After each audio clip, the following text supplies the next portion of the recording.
Spread the word about the Seeker Society. We promoted this out from our individual network. So Mike and I started, it expanded with a few other champions, but we know that there's a lot more people out there that are searching for jobs and are going into the holiday season not feeling great. So if you can let people know, share this community, we want more job seekers here, and we want to hear what people are working on and support the best way that we can. And today we have our guest, Cindy. Cindy, would you like to introduce yourself? Sure. Hi, everybody. Happy Friday. So I'm Cindy. I've had about 20 years of experience. So I like to date myself. I've had 20 plus experience, 20 plus years of experience in talent acquisition from a range of different industries and all the way from startups to very large Canadian enterprises. And so have been doing this for quite a long time. I have a passion for diversity, equity, belonging, and making sure that people have the space to be themselves in workplaces. So this is a really impactful conversation to make sure that everybody has the tools and the tips and tricks from recruiters on how to nail your pitch and yeah, I'm really excited to be here, and thank you, Amy and Mike, for inviting me. Of course, Cindy. Couldn't think of a better first guest for our first event because a little bit of backstory for those that wouldn't know. Cindy recruited me. She recruited me into Wrangle. And I've always had a great deal of respect for Cindy because I had been in ed tech before, not as hardcore front end technologies as what Wrangle was doing. Wrangle is a digital product agency. And Cindy recruited based on potential. She was not necessarily looking at past experiences. She was able to see what could translate over.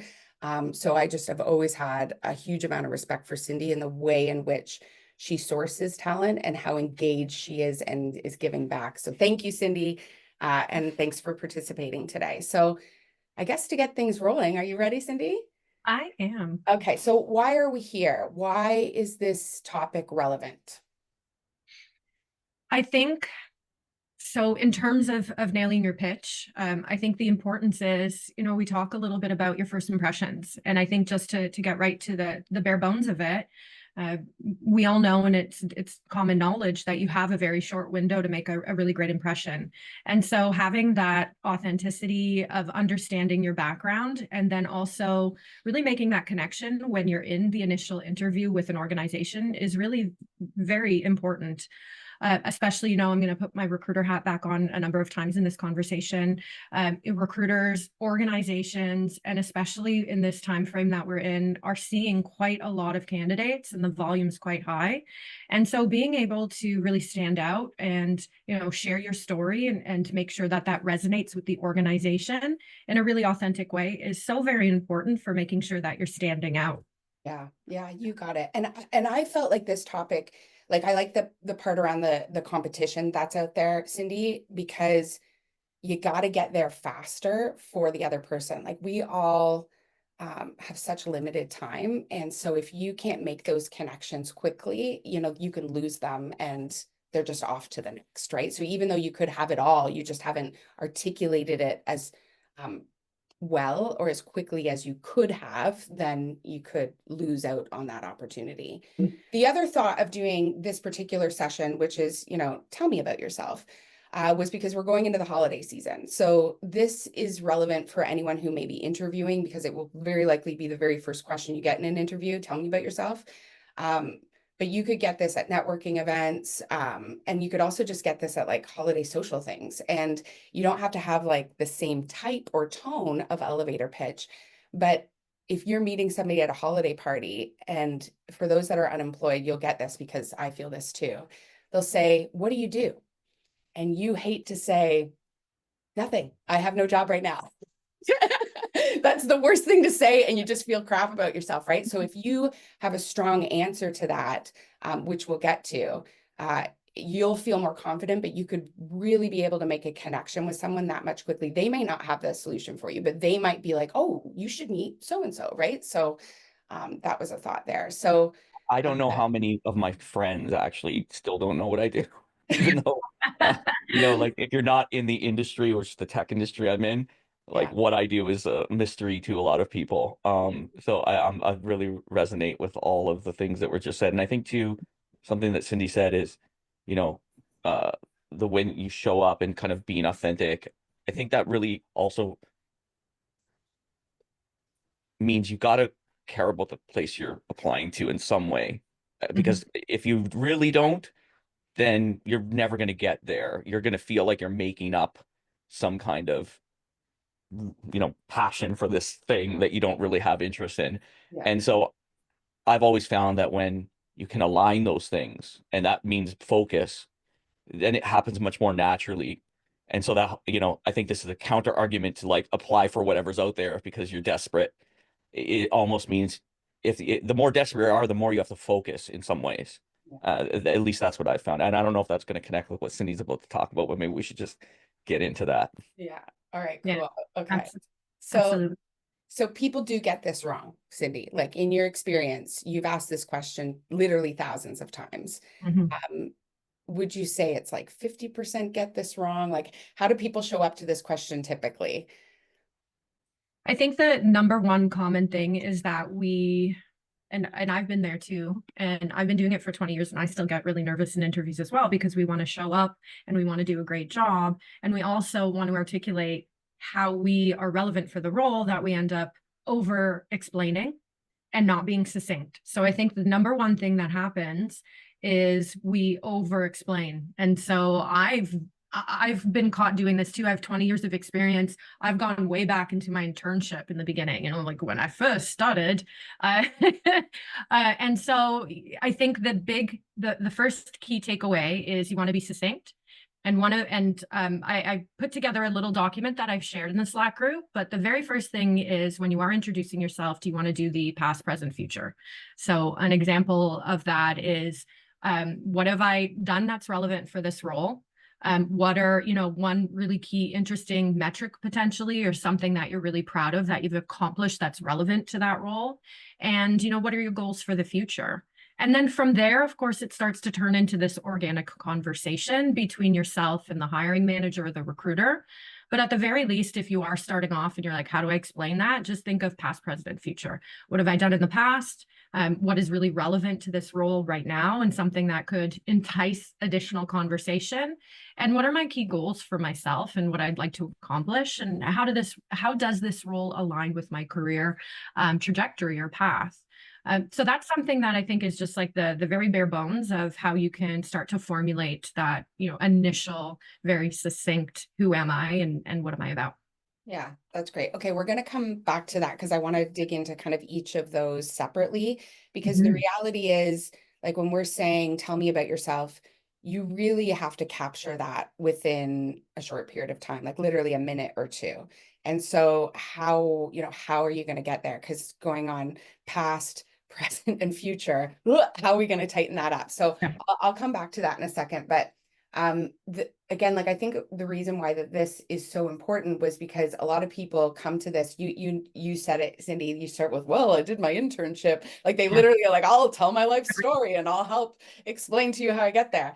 And there's a term for that. It's called show up and throw up. Like you haven't done the preparation. Mhm. And in interview preparation, this question is kind of like one of the most key questions for interview preparation. So if you're not doing interview prep, you absolutely should. And this should be kind of that key piece of where you start before you break down kind of the skill sets and then determine your experiences and so on beyond that. But let's Yeah. avoid the show up and throw up, and we are going to be much more precise. So good examples, Cindy, like, do you have someone in your memory that hit you? Like you don't have to remember their whole pitch, but do you have a memory of like a good example or something that you were like, this person's good? Or like an example of like, because they were good, what happened from that? Like, did they captivate you? Were you immediately like, I need to connect them to this person? Can you share like good examples?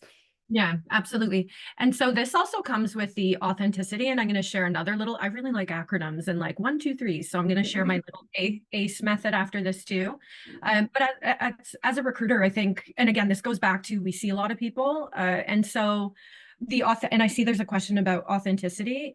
So of course, do your research on the recruiter and the organization. You want to get a feel for the culture.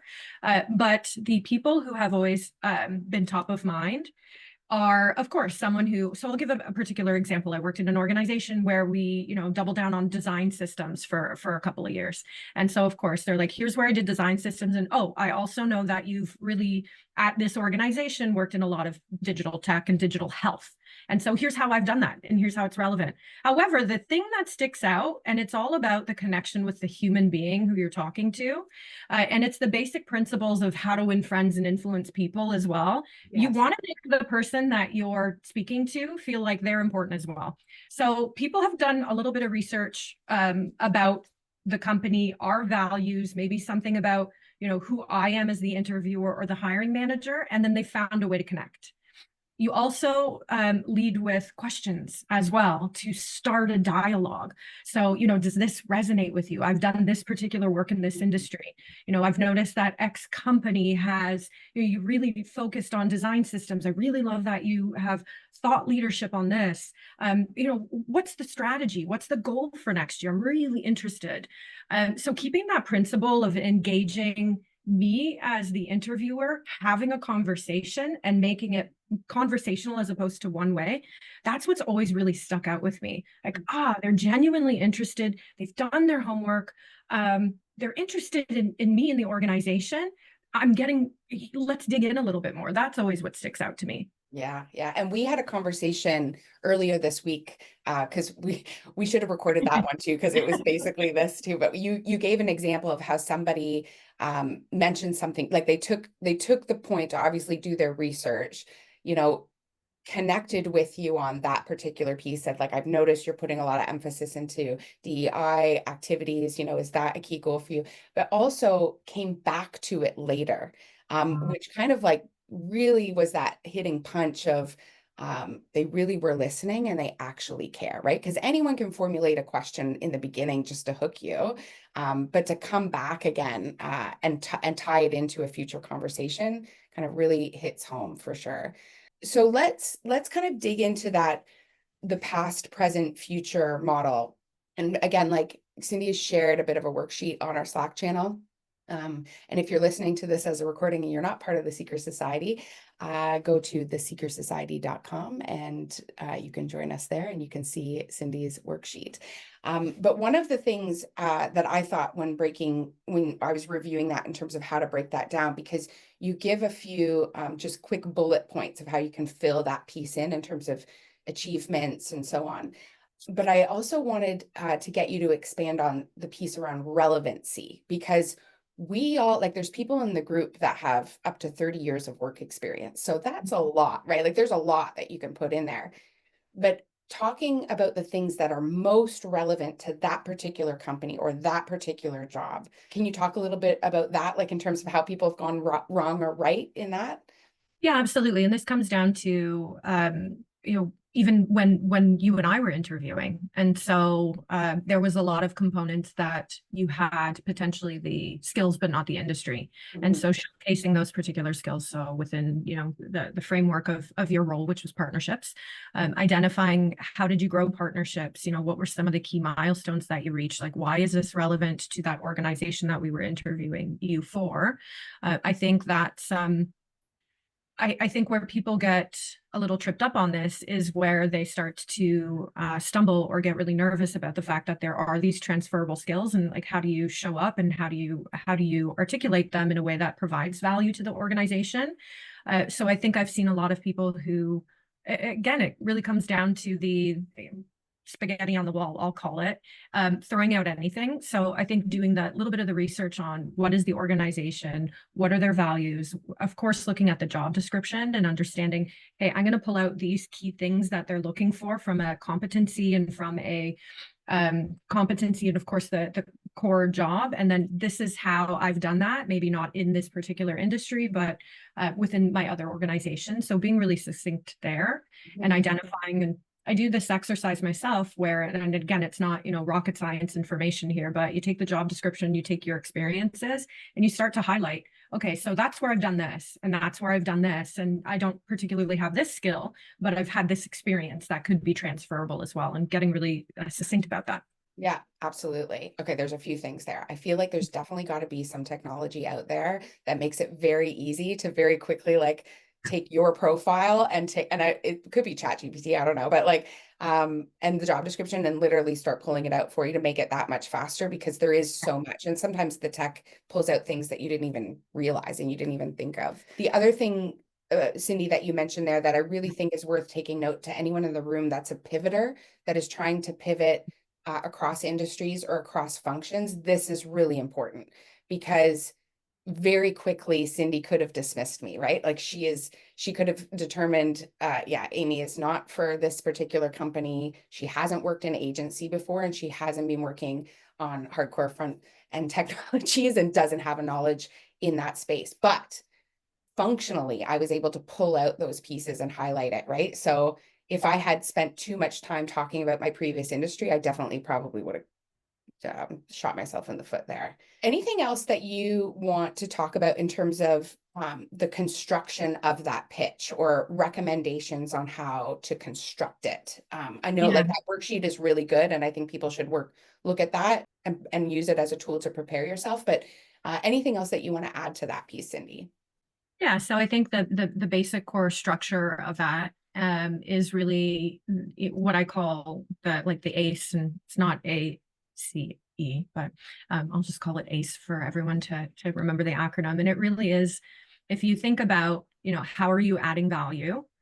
How are you genuinely showing interest in that organization? And how are you making genuine connection with the person that you're having a conversation with? I think in the 20 years of experience, those are the people who have stuck out. So adding value, of course, is that component of, okay, in this organization, how do I, of course, meet this job description, but how do I add something potentially to the company goals? So is there something in my specific experience that, yes, of course, I've done this job, but what else could I add to the organization? And so that could be, additional skill sets, additional tooling that you've had, or something that provides a bit more of a value. Showing genuine interest. So of course, that's going a little bit more above and beyond than, just understanding what the business does. And that's, checking out their blogs, understanding their culture, understanding, how they function, their mission and values. And this is really important because I also know, and what Mike said, I'm in the same boat. We're all looking for roles. It's been really tough last couple of years, but we want to be mindful that we want to take an opportunity with an organization that's going to align with our own values as well. And I know that's easier said than done, because and hey, I'm in the same boat. We're all looking for jobs. It's been a long road. But it really is important to make sure that that company's values, their mission, the way that they approach work, the logistics of how they approach work, remote, flexibility really does align. And so this is your research as well that you're doing. It's going to impact and benefit you when you're interviewing, to be able to say, I really align with the mission of this company. I understand where you're going, but also I feel good about this because I'm really excited, because your mission, your vision, how you show up for your employees really aligns with me as a person. And then that genuine connection. I know we had a question here of how too authentic can you get? Of course, you don't want to start talking about like the minutiae of your personal life. But if it's an organization that values that, and I've always been really prideful in building organizations that are empathetic, that have great people, I do actually want to know how you and I potentially have a fit, or how you have a fit culturally with the organization. Amy and I right away started talking about kids and our children. I've had conversations about cats. I swear, I love it. I love crafts because it shows the creativity. And I've worked in organizations where we value that. So being authentic and telling me about all of the different ways that makes you a human being sticks out, as you're not a robot, you're not mechanical, you're a human being, you're interesting. And so that's something that I remember too. So if you remember that acronym, the ACE, add value, show interest in the organization and how you align with the organization, and then have that genuine connection with the person, I think that's kind of like my little acronym to help you remember. This is so good because we're doing our next event is going to be with a guy named Andrew Moss, who is a coach, and he is going to do a session with us about what do you really want, and like how you kind of make decisions around what do you really want. But once you get there and you truly know like what you're going after, doing your pitch, having conviction, making those connections is easy. It's easy because you're not making it up. It's so much harder when you're faking it in Yeah. such a big way.